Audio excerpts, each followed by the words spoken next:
Today, I want to welcome Sergeant Jason Gehrman of the Wayzata Police Department. Jason grew up in Wayzata and graduated from Wayzata High School in 1997. After graduation, he attended the University of Minnesota, where he took general courses after completing 2 years at MCTC, earning a degree in law enforcement. He was hired by the city of Roseville and worked there for 13 years until almost 3 years ago, in 2019, he was hired by the Wayzata Police as a patrol officer and worked various patrol shifts until he was promoted to sergeant last year. While working for Roseville, he worked as a patrol officer, traffic officer, and spent time in investigations as a detective. While at Roseville, he was a member of the East Metro SWAT team, eventually taking over as the sniper team leader. Thank you for being here, Jason. Thank you, Mayor, for having me. All right, so we have some exciting news to share with everyone. But first, I want to hear a little bit about your time in Roseville and what led you to Wayzata and ultimately your passion for canine programs. So I started in Roseville in 2006 after graduating with a law enforcement degree in 2005. Roseville was a very diverse community. It borders both Minneapolis and St. Paul, so it was always very busy. The one thing I can say about Roseville is I had the opportunity there to do a lot of different things, and that in turn has helped me be a better officer as I am today. In 2019, I made the decision to come back to Wayzata, back home, and I've been here ever since. It's been a great move. Great. Now, were you a canine officer in Roseville? I was not. In Roseville, I held multitude positions, like you said, but I have always had a affinity for animals. I grew up with my dad and my uncle owning an animal hospital in Minnetonka, so they've always been a part of my life. And while I was in Roseville, I volunteered with the 3 canine teams. We had hundreds of hours just for training and public demonstrations and certifications. It just became a natural fit. And unfortunately, while I was there, I had so many different other tasks to do. I never got that opportunity. And then after I left Roseville, I took it upon myself to find a way to better the community through search and rescue, and brought me to Loki as I am here today. So Loki is your dog. Loki is my dog. And you trained Loki yourself. I did. So Loki he's almost 2 years old. He's a Belgian Malinois, and I brought him over from Lower Michigan. I went through a multitude of breeders in the United States and Europe trying to find the best fit for myself, because dogs are like people. They all have different backgrounds, different where they came from. And what I was specifically looking for in a dog for search and rescue, I ended up going with the kennel in Lower Michigan. I couldn't be happier with her dogs. Oh, that's wonderful. So tell us a little bit about the traits that you're looking for and the skills that you've trained Loki to have and that you bring to the police department. So, like I said, Loki is a Belgian Malinois, and they're like a German Shepherd. And I would say they're like a German Shepherd, but a lot busier. They have a little smaller frame. They're built a little more compact, a little more muscle structure. And why I went with the Belgian Malinois over a Shepherd is that smaller structure of his and the more compact muscular structure allows him to work longer than the German Shepherds would. Belgian Malinois have a trait in their personality, in their DNA, and some people equate it to a neurotic gene. And what that means to us, as far as for dog purposes, is that he can do repetitive tasks over and over and over again without becoming bored. And so for a training aspect, that trait makes my job a lot easier as a trainer to train him. I started training Loki at 8 weeks when he first came here. He was with my search and rescue team 2 days after he arrived in Minnesota. And ever since then, we train every Saturday. I train on my own during the week, and it builds his abilities as a dog. Every week we train. One of the other big things for Belgian Malinois is they have a significant prey drive. And what that means is Loki has that drive to want to chase something, find something, and in his case, his prey drive revolves around his toy, his ball. And when we go perform any search for a person, to Loki, it's a game. And he's literally looking for that missing person strictly to receive that ball at the end. That's all he wants. And it's just a game for him. So yeah, and we experienced a little bit of that before we started. We did. Playing with the ball, which he has here today, and he has his bone. He's being a very good boy. Aren't you, buddy? Yeah. So you talked about the neurotic gene. Yep. I'm using air quotes. Yep. That must work really well when you're on duty. How does that work at home? So to train a dog, you have to have one of two things. They have to have a food drive or a play drive. Mm-hmm. And Loki has a play drive. When I first started training him, I tried food and he didn't want it. Okay. So I started training him with the ball. Well, what that means at home is he really doesn't have an off switch. If I let him play, he would play for 12 hours at home. Oh my. He'd bring me the ball over and over and over again until I finally put it away. And then he'd lay there and pout. So very much like a toddler, it seems. Yes, he's a very busy boy. And he's not your only dog. Nope, we definitely have a handful of dogs at home. I actually have 2 Malinois and I have 2 German Shepherds. Okay. So it's very busy. They keep each other company and play with each other and take some of the pressure off the family? They definitely have favorites within the group. But yeah, they can entertain themselves for a while and leave me alone for a little bit.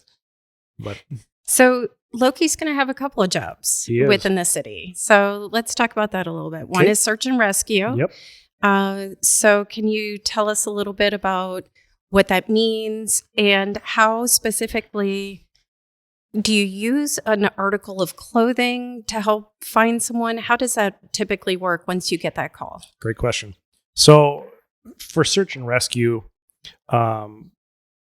it's either for one of two things. It's for finding a live person or somebody who has passed away or died. Okay.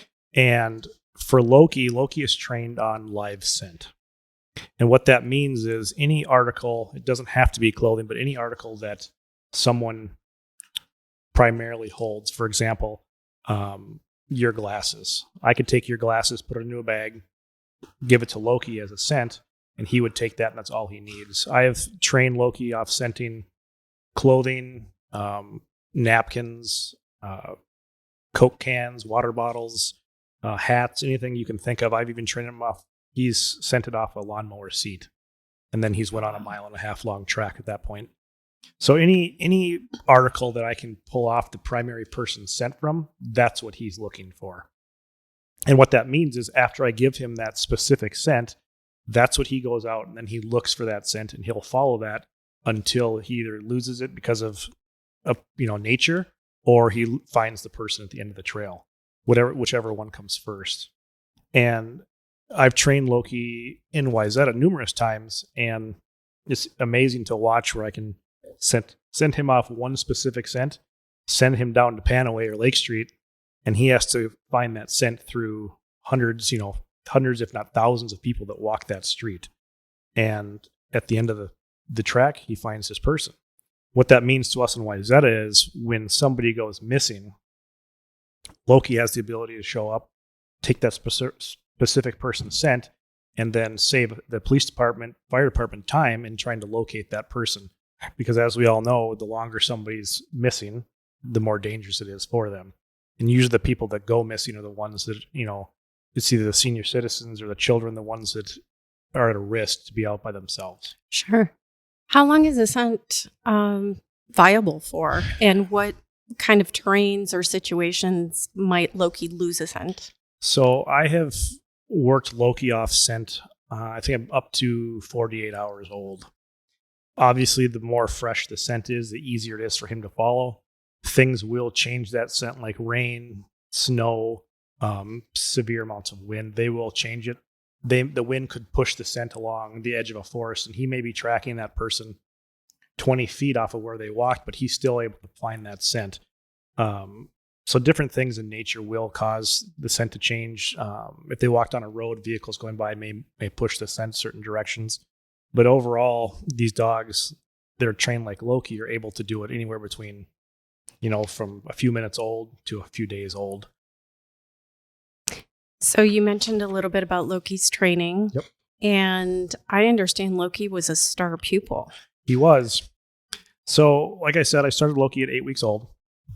And the average search and rescue dog, through all their training, they usually certify somewhere between 18 months and 24 months of age.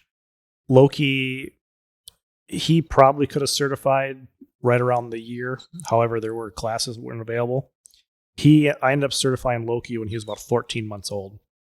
And when he went through training with the certification group, they not only said he was one of the best new dogs they've ever had, he's flat out one of the best dogs I've ever seen come through their certifications, period.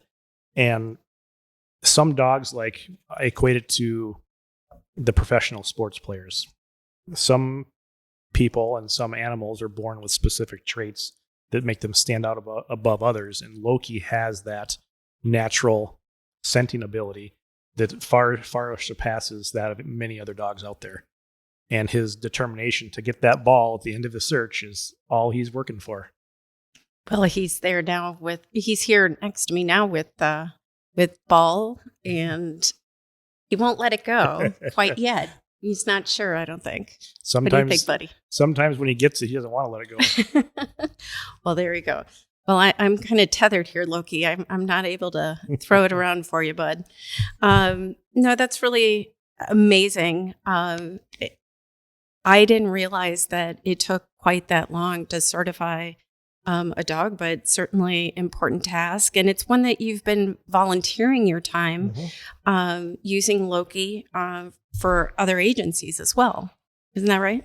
Yeah. So while I was at Roseville working with the canine groups, I started to look at what law enforcement, the direction we were going with canines and the importance of them in the law enforcement community. And it was shifting from, a normal patrol canine, narcotics detection, apprehension dog. And I was noticing the calls we were getting was more for locating of people, locating to help find a missing person or to help locate a suspect. So at the end of the day, I decided that I was going to do what I could to help out with finding those people. And that's when I began search and rescue with a group called MinSARTA in 2019. And I was with the group for probably 6 months before I got Loki, just to make sure it's what I wanted to do and see how the dogs worked in that field. And when I was set to move forward, that's when I got Loki, and that's history since then. That's fantastic. So we talked about missing persons, but you just mentioned also tracking maybe a suspect. So Loki does have, I was talking to the chief and to other members of the department, Loki does have that ability to track a suspect, and he would be able to be used for that. But I also would refrain, as opposed to any suspect, it would have to be one that is causing it'd have to be a fear of him hurting somebody in the community, because Loki he's not trained to defend himself. Sure. So if I'm going to be tracking the bad guy, I want to make sure that I have enough resources to protect Loki at the end of that track.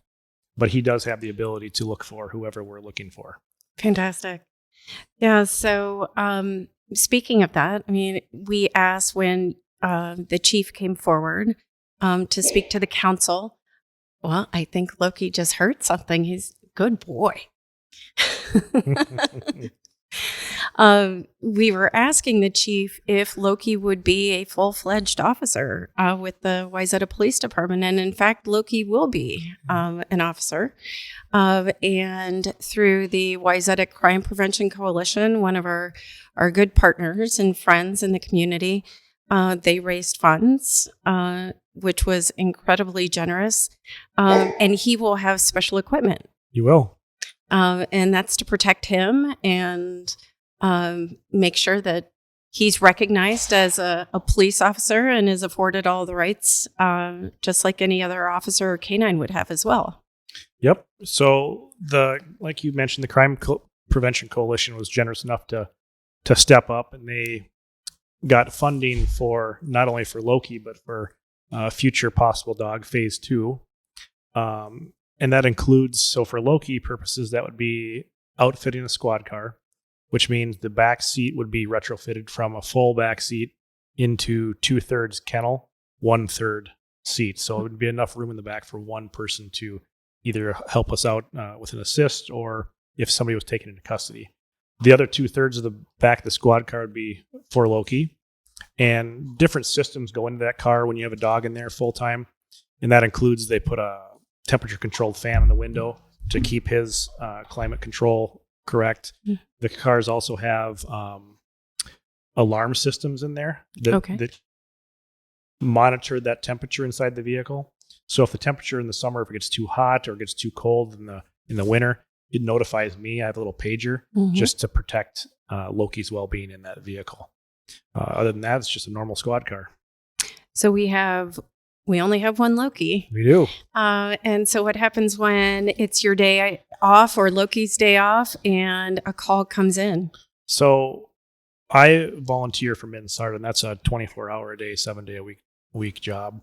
Loki's on call. So whether it's through the police department, another agency needs assistance, or if I get a call through my search group, Loki's always on call, as I am. So if Loki's needed on a day off, Loki will be there as long as we're in town. Well, that's fantastic. And a little bit of ball playing and bouncing off the equipment, but this is what happens when we're shooting live and we have happy dogs. Yep. So that's fantastic. So we talked a little bit about some of the equipment. We talked about Loki's training. Is Loki officially on duty? Not yet. We're still waiting for the equipment to come in for the squad car. Like a lot of things in this world right now, the construction and shipping times are significantly delayed. Yes. I ordered them about a month ago, and they were about 8 weeks out at that point. So I'm hoping within the next month stuff shows up. He'll be on duty by maybe mid-April, I'm hoping. But we'll see. That's exciting. Now, will the squad car say K9 on it? Yep. So it'll be designated K9 unit, and there'll be different things on there. Caution, so people don't open the back door. Sure. But it will be designated. He'll have his name on the door, and it'll be marked K9 unit. Well, I have goosebumps just thinking about it, because it has been many, many years since we've had a K9 in Wayzata. I think maybe 30 years ago. It's been a long time, and it was a different kind of dog. Yep. Do you know anything about that program? It was before my time. It was before my time as well, but what I have heard is that it was your typical apprehension dog. It was a German Shepherd. I don't remember the name of the dog or anything other than that, but it was a little different than what Loki is. Yes. Well, we might have to go through our archives, but it'll be fun. So will Loki have a badge? Loki will have a badge. Exciting. Do you know his badge number? So my badge number is 6. Loki got 6.5. Oh, that's fantastic. All right. So will we get an opportunity to have a badge pinning ceremony just like we do for all of our other officers? I'll have to talk to the chief, but I think it's in order for a swearing in for the little guy. Good.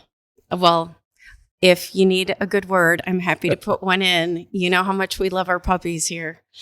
And it doesn't matter, Loki, how old you are, you'll always be a puppy for us. Yeah. Well, that's really fun and exciting. Now, beyond search and rescue, Loki also has another very important job here in town, and that's to be a community ambassador. That's right.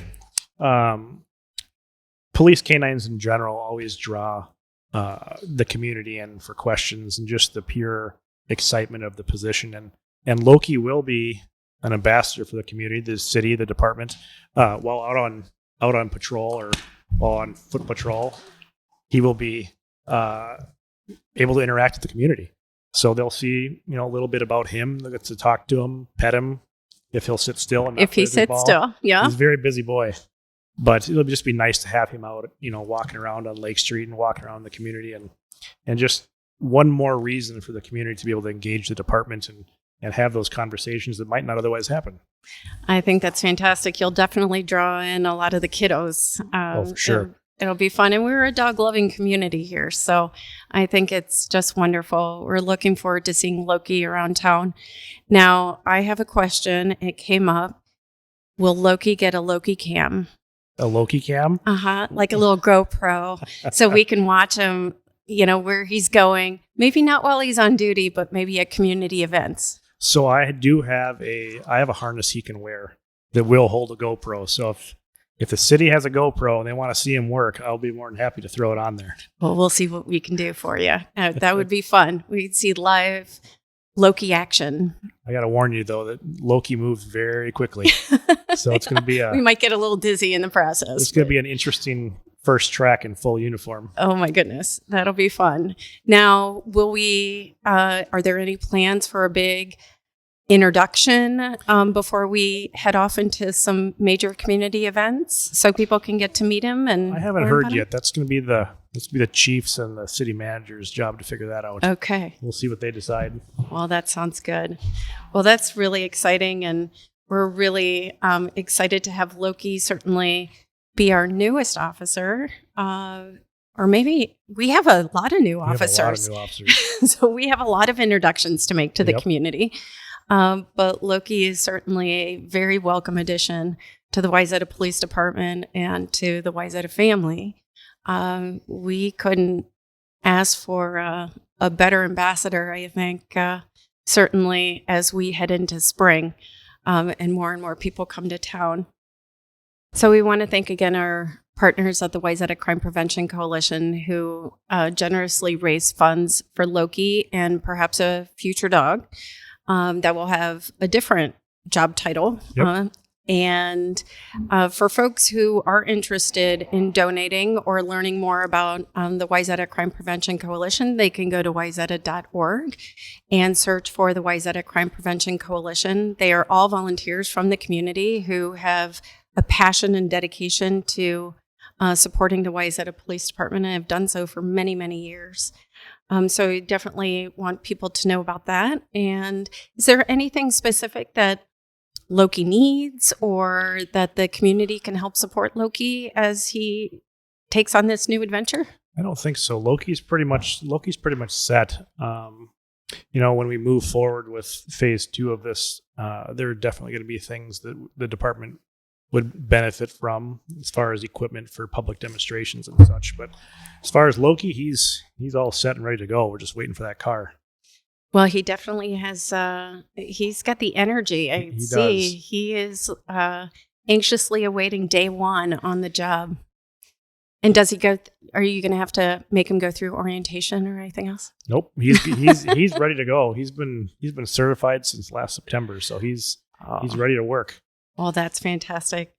Well, Jason, thank you so very much for being here today, for bringing Loki, and definitely for all of your hard work in preparing him to serve our community.